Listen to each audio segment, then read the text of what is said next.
بشفاعة رسول الله صلى الله عليه وسلم ولقضاء حوائجنا وحوائجكم من حوائج الدين والدنيا والآخرة ولفتوح قلوبنا وقلوبكم وقلوبهم فتوح العارفين فتوح العلماء العاملين الصالحين وعلى ما نووا بسلفنا الصالحون إلى حضرة النبي المصطفى سيدنا مولانا محمد صلى الله عليه وسلم وعلى آله وأصحابه أجمعين سلطان العارفين سيدنا الشيخ عبد القادر الجيلاني رضي الله عنه سيدنا الشيخ بالحسن الأشعري رضي الله عنه مشايخنا الأحياء اجعل جميعا مؤلف الكتب التي تعلمنا وعلمنا سيدنا الإمام محمد بن إدريس الشافعي وسيدي شيخ أحمد بن مسعود سيدي شيخ أحمد المرزوقي وسيدي محمد بن علي المالكي رحمهم الله وأجركم الله. الفاتحة. أعوذ بالله من الشيطان الرجيم. بسم الله الرحمن الرحيم. الحمد لله رب العالمين الرحمن الرحيم مالك يوم الدين إياك نعبد وإياك نستعين اهدنا الصراط المستقيم صراط الذين أنعمت عليهم غير المغضوب عليهم ولا الضالين رب اغفر لي ولوالدي وللمؤمنين آمين.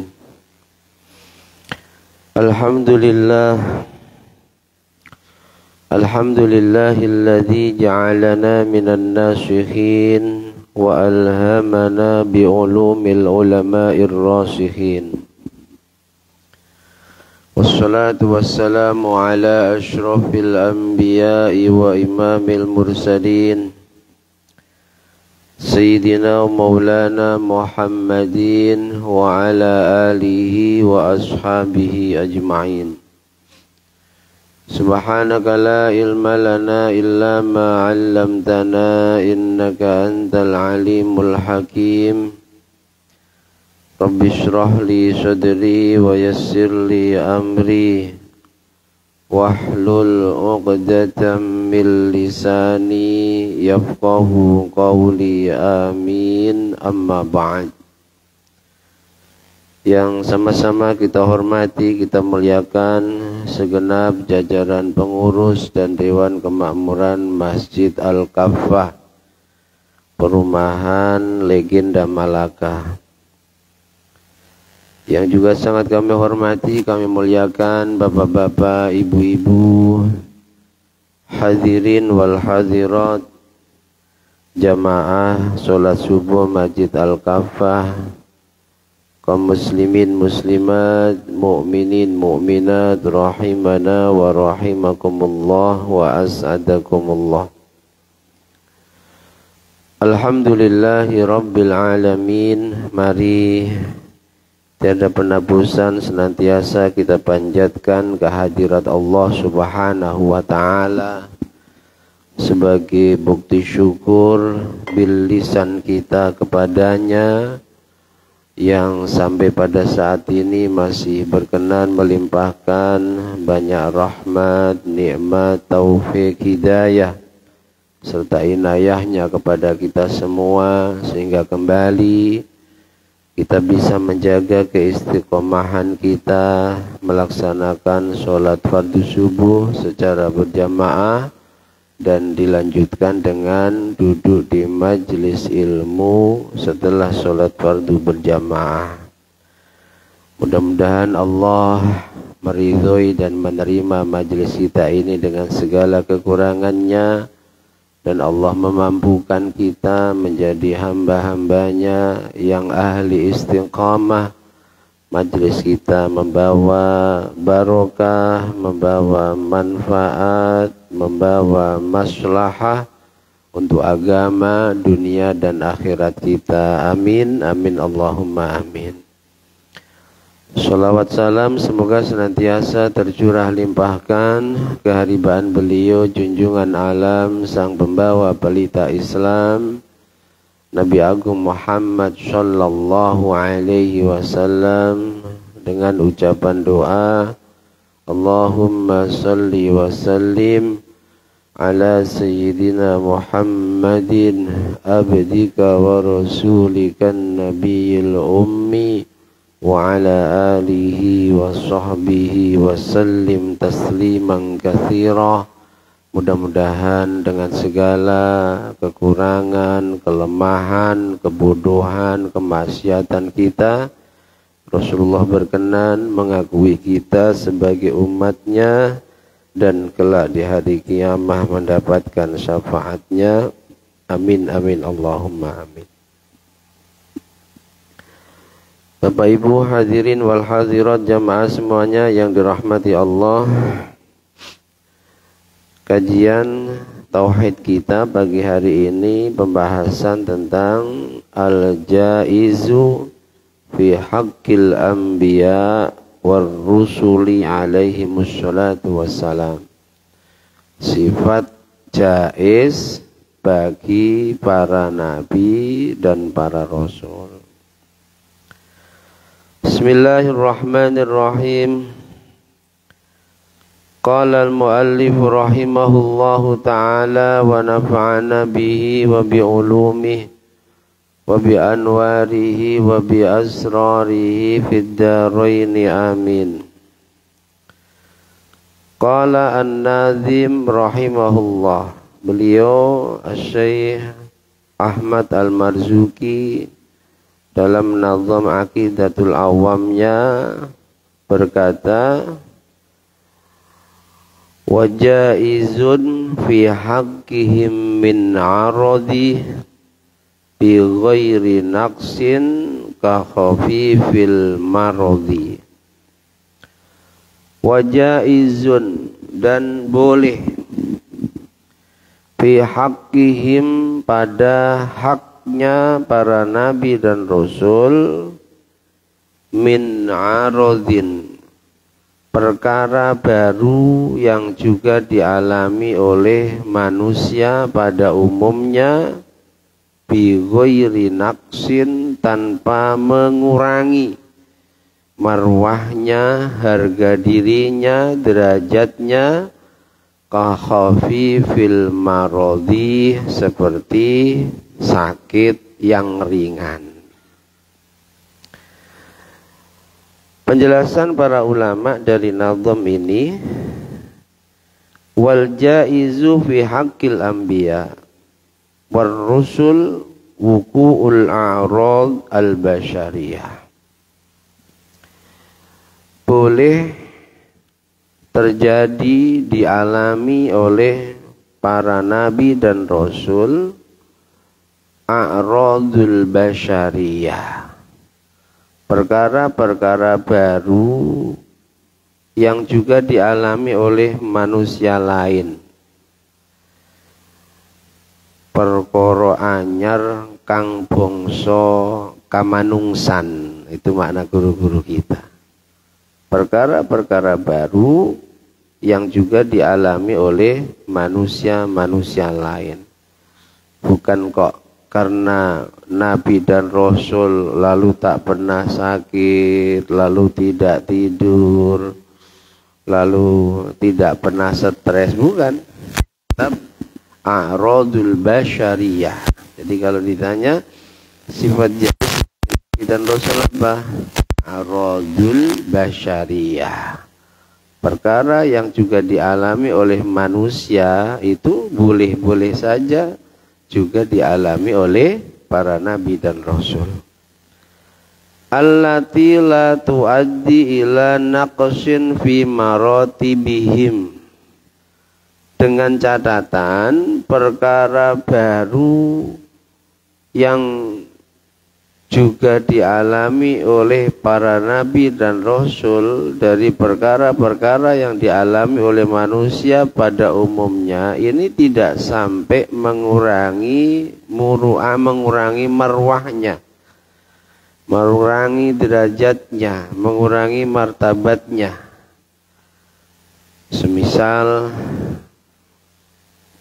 punya masalah tentang umatnya yang begitu luar biasa, tidak sampai kemudian mikir lalu stres, itu tidak. Ya mikir biasa, tapi tidak sampai stres. Semisal sakit, ya sakit biasa, tidak sampai sakit yang dinilai oleh siapapun yang melihat penyakitnya itu ngurangi derajatnya, tidak. Jadi tetap bisa sakit, kadang juga pusing, kadang juga semangatnya untuk berdakwah berkurang karena melihat kaumnya yang luar biasa bangkangnya, wajar, tapi tidak sampai mengurangi derajatnya. Fayajibu ala kulli mukallafin, wajib bagi setiap mukallaf. Mukallaf itu balighin akilin, orang yang sudah baligh dan akalnya sehat. Ada orang yang baligh tapi akalnya enggak sehat, tidak mukallaf. Atau sebaliknya, ada orang akalnya sehat tapi belum baligh, tidak mukallaf. Mukallaf kang kena atau kepardi hukum, orang yang sudah wajib melaksanakan hukum syariatnya Allah, itu namanya mukallaf. Mukallaf itu siapa? Baligh dan akalnya sehat. Wajib bagi seorang mukallaf ayyataqida annahum alaihi salatu wassalam, meyakini bahwa para nabi dan rasul yata'arraduna lima yata'arradu lahu ghairuhum minal bashar, akan mengalami perkara baru yang juga dialami oleh umumnya manusia. Sekali lagi, bukan kok karena para nabi dan rasul Allah kasih mukjizat mereka, bahkan di antara mukjizat nabi dan rasul, nabi kita mampu membelah bulan, Nabi Isa mampu menyembuhkan orang yang berpenyakit buta, kusta, bahkan menghidupkan orang mati. Lalu mereka tidak mengalami apa yang dialami manusia umumnya. Bukan, tetap dengan segala kelebihannya, mukjizatnya, bahkan Nabi dan Rasul tetap manusia. Sehingga tidak layak diyakini sebagai Tuhan. Nabi dan Rasul tetap mengalami apa yang juga dialami umumnya manusia. Contoh, al-aql, makan. Nabi dan Rasul makan. Wasyurb, Nabi dan Rasul minum. Bukan kok sebab Nabi dan Rasul lalu puasa sepanjang tahun, tak pernah berbuka. Bukan, tetap makan, minum. Wal bai' wasyarra, bertransaksi jual beli. Sebagian Nabi dan Rasul punya profesi tukang kayu, punya profesi tukang jahit. Di sela-sela sibuknya beliau berdakwah, mereka pun bekerja. Ya? Nabi kita Muhammad terkenal seorang pedagang yang sukses. Wadukhulul aswaq, masuk pasar biasa seperti manusia. Makanya aneh kalau terkadang ada orang yang ini zaman pasar sudah banyak fitnah, haram masuk pasar loh. Nabi dan Rasul itu masuk pasar, bertransaksi di pasar. Wazawaj, menikah. Nabi dan Rasul menikah, ya. Kecuali Nabi Isa yang belum sempat menikah karena di umur 33 tahun diangkat ke langit. Di saat digerebek oleh pasukan Romawi karena dianggap dengan dakwahnya orang-orang yang beragama Yahudi mengikuti agamanya Isa. Nah, menikah. Nabi kita istrinya lebih dari 1, bahkan lebih dari 4. Dan itu khususiyah untuk Nabi kita Muhammad. Umatnya meskipun mampu tak boleh lebih dari 4, maksimal 4. Koyok kuat-kuato. Nabi kita wafi riwayat 12, riwayat yang 1 13 karena Sayyidah Maria Kibtiyah itu diperdebatkan apakah sebelum dinikah oleh Rasul dimerdekakan dulu atau tetap budak. Sebab Sayyidah Maria Kibtiyah yang lewat beliau lahir Sayyid Ibrahim bin Muhammad bin Abdullah bin Abdul Muttalib yang meninggal di waktu kecil, itu adalah budak perempuan yang cantik, hadiah dari Raja Mesir yang bernama Muqawqis. Kalau Ahlussunnah wal Jamaah, istri Rasulullah sebelum dinikah dimerdekakan. Tapi kalau selainnya menganggap itu bukan istri Rasulullah, tapi tetap budak perempuannya. Zaman dulu seorang tuan itu boleh melakukan apapun kepada budaknya, tak perlu menikah. Sehingga banyak tuan-tuan, juragan-juragan yang melahirkan anak dari budak-budak perempuannya. Tapi kalau Ahlussunnah wal Jamaah dimerdekakan. Jadi Sayyidah Maria Kibtiyah itu istri resmi Rasulullah. Ya, darinya lahir Sayyid Ibrahim. Kemudian wal maut wal haya, ya mengalami kematian. Ya hidup, ya nanti saatnya akan mati. Meskipun ada sebagian Nabi dan Rasul yang minal mundorin, ditangguhkan kematiannya. 4 yang ditangguhkan kematiannya, 2 di langit, 2 di bumi.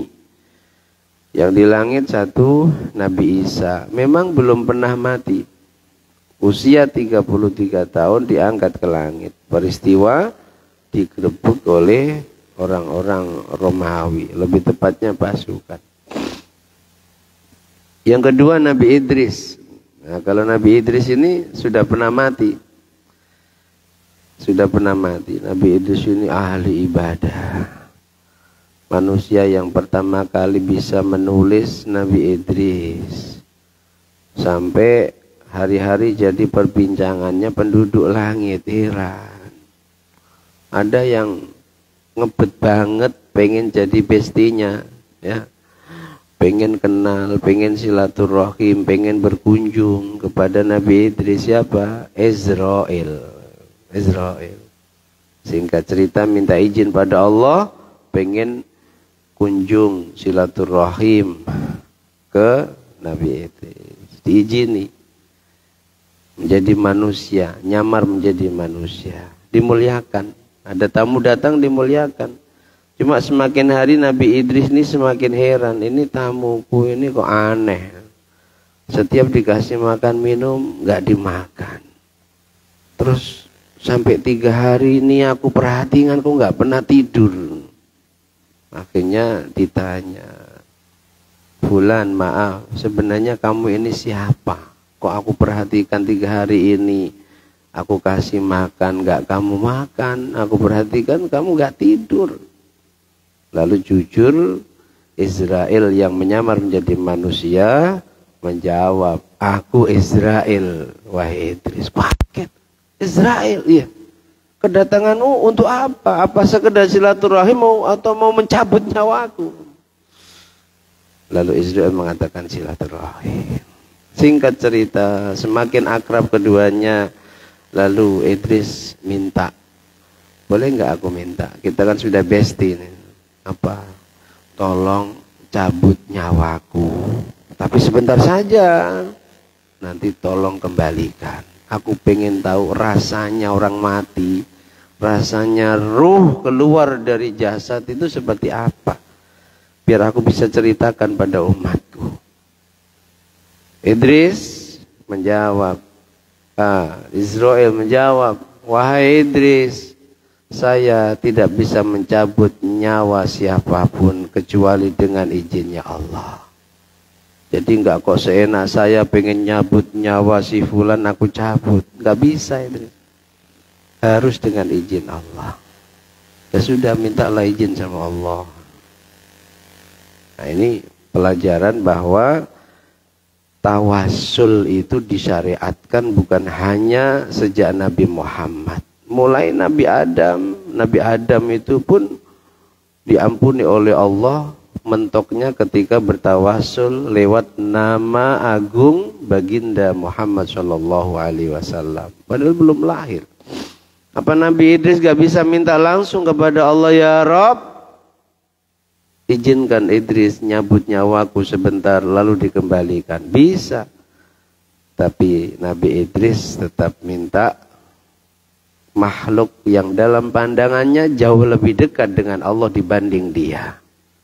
Singkat cerita, Idris minta izin, lalu Allah ngasih izin, dicabut sementara.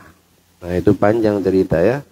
Makanya setelah dicabut dikembalikan, lalu ditanya oleh Israel, bagaimana yang kamu rasakan wahai Idris saat aku cabut nyawamu? Nabi Idris dalam banyak riwayat memberikan kesaksian, rasanya seperti hewan hidup dikuliti. Yang bayangin saja pasti sakit ya, hewan hidup dikuliti. Jawab Israel, ketahuilah wahai Idris, aku belum pernah mencabut nyawa makhluknya Allah sepelan aku nyabut nyawamu. Belum pernah. Itu saja rasanya seperti hewan hidup dikuliti. Lalu pengen diajak ke surga di neraka, sehingga saat di surga itu sengaja sandalnya ditinggal di bawah pohon surga. Lalu setelah keluar dari surga, Idris beralasan pengen masuk surga lagi. Kenapa lagi Idris? Sandalku ketinggalan. Oh ya, udah silakan masuk. Sebentar saja ya, nanti keluar lagi. Setelah masuk gak mau keluar lagi sampai sekarang.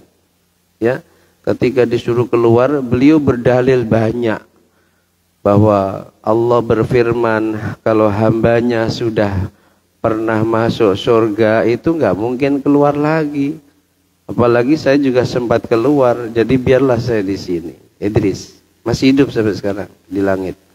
Rasulullah ketika Mi'raj ini jumpa dengan Nabi Isa di langit, Nabi Idris tidak. Yang dua di bumi, itulah Ilyas dan Nabi Khidir. Memang belum mati. Nabi Isa nanti turun untuk membunuh Dajjal menjelang kiamat. Nabi Ilyas tugasnya di daratan, jaga daratan. Nabi Khidir yang nama aslinya Balya bin Malkan, ini tugasnya di lautan, jaga lautan. Makanya banyak guru yang berikan ijazah, yang punya profesi menjadi nelayan, jangan lupa tawassul pada Nabi Khidir yang jaga laut. Insya Allah banyak berhasilnya. Keduanya setahun sekali jumpa di musim haji. Di mana? Di daerah Mina. Nah ini mati. Mereka nanti pun juga akan mati. Hidup umurnya ada yang panjang sampai 1000 tahun lebih. Nabi Adam 1000 tahun lebih. Nabi Nuh itu kalau di Al-Quran ayatnya dakwahnya Nabi Nuh itu 1000 tahun dikurangi 50, 950 tahun. Dan beliau diangkat menjadi Nabi dan Rasul usianya 50. Kalau plus 950 berarti 1000 tahun. Setelah kejadian tufan, banjir bandang di zamannya Nuh yang menenggelamkan bumi, beliau masih berdakwah sekian ratus tahun lagi. Sehingga para ulama mengatakan yang di Quran itu adalah yang diceritakan Nabi Nuh berdakwah selama 950 tahun. Nabi kita umurnya 63 tahun. Mati. Hidup. Ladzat wal alam. Merasakan nikmat. Merasakan sakit. Nabi pun juga pernah merasakan sakit. Bahkan turunnya surah Al-Falaq dan An-Nas itu berkaitan dengan seorang ahli sihir perempuan dari Yahudi yang mensihir Nabi. Jadi Nabi itu merasakan beberapa hari bahkan minggu itu tubuhnya nggak enak, kepala pusing, pokoknya nggak enak. Akhirnya Jibril ngasih tahu kamu sedang disantet oleh si fulana yang memang keluarganya tukang santet. Nabi disantet saja masuk, merasakan sakit. Akhirnya turun ayat itu, yang jumlah ayatnya sejumlah bulbul, ikatan yang digunakan untuk mensihir Rasulullah. Sehingga ketika dibaca satu ayat, ikatan bulbul sihir itu lepas sampai selesai. Pernah kan merasakan nikmat, juga merasakan sakit. Wasiha wal marad, sehat, sakit, ya. Jangan kok kemudian kalau Nabi dan Rasul itu tahan banting, sakti, mandraguna, nggak ada sakit, tidak. Itu maksud aradul basyariyah. Illa annama yanzilu bihim la yu'arridhuhum linufurin nas. Cuma yang perlu dipahami sakitnya sakit yang wajar. Ya, bukan kok sakit yang menyebabkan manusia itu lari darinya. Sebagaimana cerita Nabi Ayub yang sering kita dengarkan. Nabi Ayub itu dikasih sakit sampai parah. 3 istrinya minta cerai, tinggal 1 Dewi Rahma, lalu diusir dari kampungnya. Itu yang sering kita dengar. Nah, ini bohong. Nabi Ayub sakit, iya, tapi yang nggak sampai dikucilkan oleh kaumnya. Itu kisah-kisah Israiliyat. Kisah Israiliyat itu kata Nabi, nggak apa-apa kamu ceritakan kisah Israiliyat, nggak berdosa selama tidak bertentangan dengan syariat. Nah, kalau cerita tentang Nabi Ayub, beliau sakit, diuji, hartanya habis, istri 4-3 minta cerai, semua anaknya mati, betul. Tapi sakitnya tidak seperti yang selama ini sampai digendong kemana-mana, dikucilkan sehingga tinggal di pinggir kampung, habis seluruh tubuhnya, tinggal hati dan lidahnya. Nah, itu dalam akidah kita nggak benar. Sakit iya, tapi tidak sampai sebab sakitnya martabatnya menjadi rendah, menjadi hina, sehingga linufurin nasi minhum, manusia lari darinya. Wan naum lakin bi'ayunihim faqad duna qulubihim. Para nabi dan rasul tidur. Cuma bedanya tidurnya nabi dan rasul hanya kedua matanya. Hatinya enggak pernah tidur. Makanya dalam Maulid Ad-Diba itu rawi yang keberapa diceritakan Nabi memang tidur matanya, tapi hatinya enggak pernah tidur. Suara pena kolamnya Allah yang menulis sesuatu itu hati beliau 24 jam mendengarkannya. Kalau kita tidur ya tidur, kadang dibangunin juga susah. Nabi dan Rasul tidur, hanya matanya, hatinya enggak pernah tidur. Wa khurujul mani lakin bimtila'il awiyah dunal ihtilam. Nabi dan Rasul mohon maaf juga mengalami keluar mani. Cuma bedanya Nabi dan Rasul keluar mani beneran, bukan hanya dalam mimpi. Kita terkadang mimpi basah. Nah, mimpi basah itu minta ada ubis syaiton, itu permainannya setan. Dan setan gak mampu mempermainkan para Nabi dan Rasul. Jadi keluar mani saat berhubungan dengan istrinya. Kalau kita terkadang saat remaja kita ya, kita mengalami mimpi basah. Mimpi basah. Nabi dan Rasul tidak. Tapi memang keluar mani saat berhubungan dengan istrinya.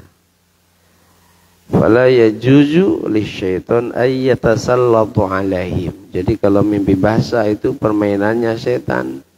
Dan enggak mungkin atau setan tidak akan bisa memainkan para Nabi dan Rasul. Wa ammal a'rad allati fiha naqsun. Nah ini penjelasannya. Syed Muhammad menjelaskan. Adapun perkara-perkara yang juga dialami manusia lain tapi sampai menurunkan derajatnya para Nabi dan Rasul. Kal judzam wal baros, seperti penyakit kusta, wassomam, penyakit bisu, wal ama, penyakit buta, penyakit tuli, penyakit salal, keple, stroke, itu menurunkan derajat. Wal aroj wal aur, pincang, ya. Kemudian salah satu matanya ada yang PC, fa mustahilatun alaihi, mustahil, enggak ada. Kalau kalian dengar cerita-cerita Israiliyat yang sampai seperti itu sudah bertentangan dengan syariat. Nabi dan Rasul iya sakit, tapi sakit yang la tuaddi ala naqsihim, tidak mengurangi derajatnya. Sehingga kalau terkurangi derajatnya menyebabkan umatnya ini lari darinya. Itu mustahil. Lalu bagaimana kita menyikapinya? Ya kita percaya Israiliyat karena Nabi pun memerintahkan kita tidak ada dosa percaya dengan Israiliyat. Bahkan tidak ada dosa kalian ceritakan kisah-kisah Israiliyat, ceritakan. Cuma yang bertentangan dengan syariat seperti itu jangan dipercaya. Nah, ya? Nabi Ayub ya diuji sampai 13 tahun lebih. Dikasih sakit, hartanya habis, anaknya mati. 4 istri tinggal 1. Iya. Tapi tidak sampai sakitnya itu tinggal hati dan lesan semuanya sudah dimakan oleh ular. Itu mustahil. Wa ma qila inna Syuaiban, kita dengar cerita tentang Nabi Syuaib kana dhariran, Nabi Syuaib buta kedua matanya. Di usia tuanya didampingi anak-anak perempuannya. Nabi Musa menjadi buronnya Fir'aun, lari ke wilayahnya Nabi Syuaib namanya Madian. Dalam Quran itu ada ayat wa ila madyana akhahum Syuaiba, menjelaskan bahwa di Madian itu ada saudara mereka, saudara keturunannya Ibrahim yang bernama Syuaib. Ini dalam tafsir Jalalain dijelaskan dengan banyak riwayat. Ternyata ada anak keturunannya Nabi Ibrahim yang selain dari Ishak dan dari Ismail. Jadi istri Nabi Ibrahim itu bukan hanya Hajar nurunkan Ismail, lalu Nabi kita Muhammad tinggalnya di Arab, dan siapa? Saroh nurunkan Ishak. Ishak punya anak Yakub. Yakub punya anak Yusuf. Terus nabi-nabi Bani Israel tinggalnya di Palestina. Bukan hanya ini saja, tapi ada yang akhirnya hidup di Madian. Hidup di daerah Madian. Nabi di Madian namanya Syuaib, yang akhirnya menjadi mertuanya Nabi Musa alaihissalam saat menjadi buronnya Fir'aun, sebab nempeleng kaumnya Fir'aun mati. nempeleng nggak begitu banter, mati. Sakti Nabi Musa. Nah, jadi ada istri ketiganya Nabi Ibrahim, namanya Konturoh. Nah, Konturoh itu ciri fisiknya seperti kita, seperti orang-orang Asia. Hidungnya ya kadang ada yang mancung tapi umumnya pesek.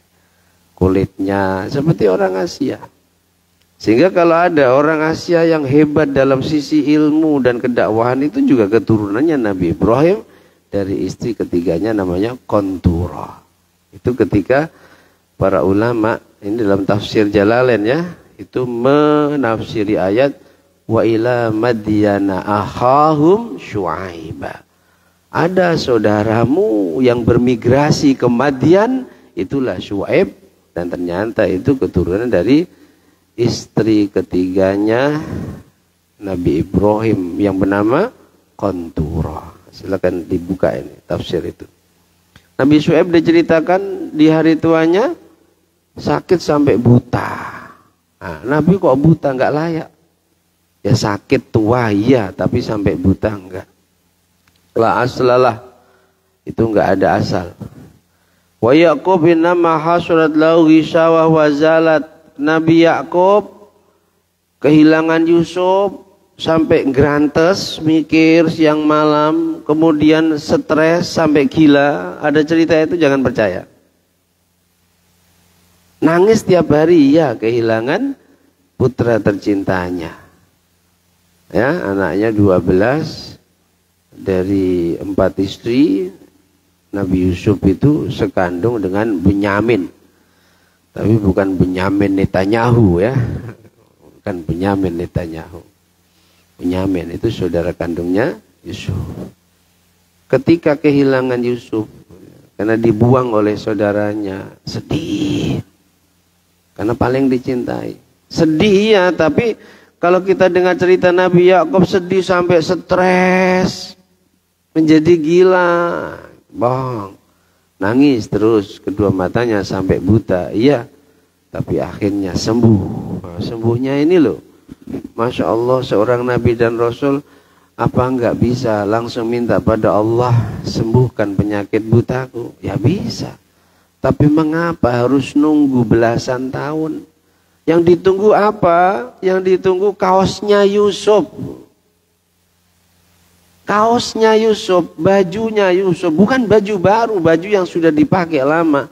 Nabi Yusuf pesan ketika saudara-saudaranya belum tahu bahwa dia dulu yang mereka buang menjadi menteri keuangan, ya, ketika paceklik bagian ngasih logistik, lalu pura-pura ditanya, kalian masih punya orang tua? Masih. Di mana sekarang? Di rumah Palestina.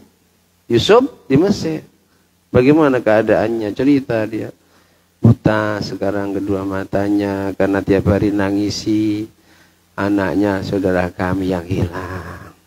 Dibawain baju. Tolong bawa bajuku ini kepada beliau, usapkan kepada kedua matanya. Dari kejauhan itu Nabi Yakub sudah mencium, ini keringatnya Yusuf. Ini keringatnya Yusuf. Lalu akhirnya anak-anaknya yang dulu membuang Yusuf, bukan ayah, Yusuf sudah nggak ada.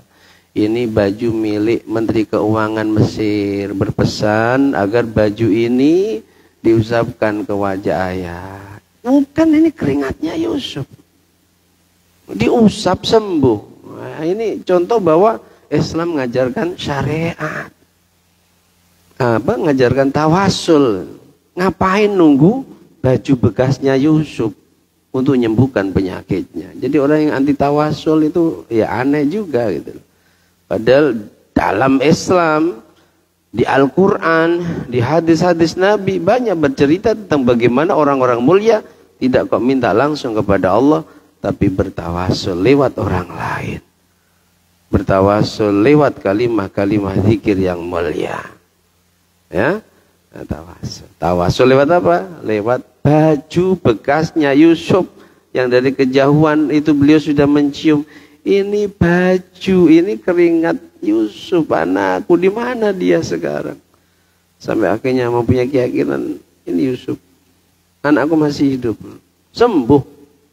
Lalu semua diboyong ke Mesir, dimuliakan oleh Nabi Yusuf. Sampai saudara-saudaranya dulu membuangnya pun juga dimuliakan di Mesir. Nah ini Nabi Yakub gak ada sampai stres gila, gak ada. Wa kadzama qila inna dud yahruju min jasadi Ayyub inda mardi. Juga cerita yang sering kita dengar, ada dud, ulat yang memakan semua daging tubuhnya Yusuf sampai tinggal tulang belulang. Ketika ulat itu mau memakan hati dan juga lesan, baru Nabi Ayub minta. Sebelumnya nggak mau minta, malu. Istrinya yang bernama Rohmah, mintalah pada Allah suamiku agar engkau disembuhkan, malah dimarahi. Berapa tahun kita diuji seperti ini? Sudah belasan tahun. Coba Rahmah, sebelum kita diuji berapa puluh tahun Allah kasih kita sehat, Allah kasih kita kaya. Malu Rohmah. Gak sebanding dengan nikmat yang puluhan tahun kita rasakan. Baru diuji segini saja kok. Masya Allah. Mintanya saat ulat itu mau memakan juga hati dan lesannya, tapi tidak minta sembuh. Beliau dalam munajatnya hanya berkata, ya Rob, kalau sampai hati dan lesanku ini juga dimakan ulat, aku nggak punya lagi alat untuk berzikir padamu. Lalu dikasih ilham, menginjakkan kakinya ke bumi, keluar air, dibuat mandi, sembuh total, balik semuanya, hartanya juga balik, punya anak lagi, dikembalikan apa yang dihilangkan oleh Allah sebagai ujian dan cobaan. Jadi kadzubah la muhalah, cerita-cerita Nabi Rasulnya Allah sakit tapi sampai buta, sampai bisu, sampai stres, sampai habis, sampai dikucilkan kampung, itu cerita yang dusta dan muhal bagi para nabi mengalami penyakit yang sampai menurunkan derajatnya. Sakit, iya, diuji, dicoba sekian belas tahun, benar, tapi tidak sampai menurunkan derajatnya. Ini Bapak Ibu maksud daripada al-a'radul basyariyah. Wajib kita meyakini Nabi dan Rasul dengan segala kelebihannya tetap manusia. Jangan seperti saudara kita yang di luar Islam, yang karena melihat kehebatannya Nabi Isa mampu menyembuhkan orang buta, menyembuhkan orang kusta, bahkan mampu menghidupkan orang mati, sampai diyakini sebagai Tuhan. Tidak. Nabi Isa tetap hambanya Allah, tetap Nabi dan Rasulnya Allah. Semua kehebatannya, kelebihannya, kemujizatannya itu bisa terjadi karena izin Allah. Nabi Isa bukan Tuhan, Nabi Isa bukan anaknya Tuhan, tidak. Nabi Isa tetap hamba dan utusannya Allah. Mana dalil tentang itu? Kita lanjutkan pada pertemuan berikutnya. Wallahu a'lam bishawab. Al-Fatihah.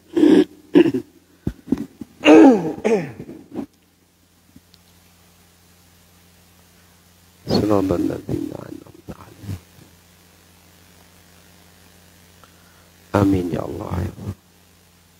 Cukup ya? Ada pertanyaan?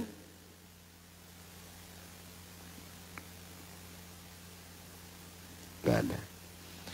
Bismillahirrahmanirrahim. Alhamdulillahi rabbil alamin. Allahumma salli wa sallim ala sayyidina Muhammad wa ala ali sayyidina Muhammad. Ij'al ya Allah jama'ana hadha jam'an marhuma waj'al tafarruqana min ba'dihi tafarruqan ma'suma. Allahumma anfa'na ma 'allamtana wa 'allimna ma yanfa'una zidna ilman nafi'a wa 'amalan shalihan. Allahumma arina al-haqqa haqqa warzuqna ittiba'ah wa arina al-batila batila warzuqna ijtinabah. Ij'alna ya Allah min ahlil istiqamah. واجعلنا من أهل الاستقامة وارزقنا حسن الخاتمة وارزقنا حسن الخاتمة. اللهم وسع علينا رزقنا وعذب علينا خلقه. صلى الله على سيدنا محمد وآله وصحبه وسلم والحمد لله رب العالمين.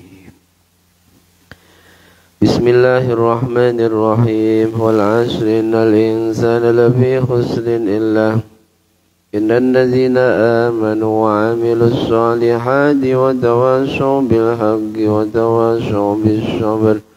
سبحانك اللهم وبحمدك أشهد أن لا إله إلا أنت أستغفرك وأتوب إليك. سبحان الله وبحمده عدد خلقي ورضا نفسي وزنة عرشي ومداد كلماته. سبحان الله وبحمده عدد خلقي ورضا نفسي وزنة عرشي ومداد كلماته. سبحان الله وبحمده عدد خلقي ورضا نفسي وزنة عرشي ومداد كلماته.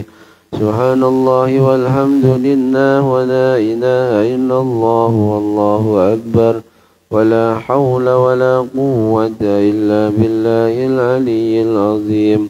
عدد ما علم الله وزنة ما علم الله وملء ما alim Allah.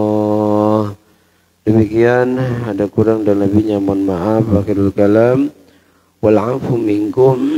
Assalamualaikum warahmatullahi wabarakatuh.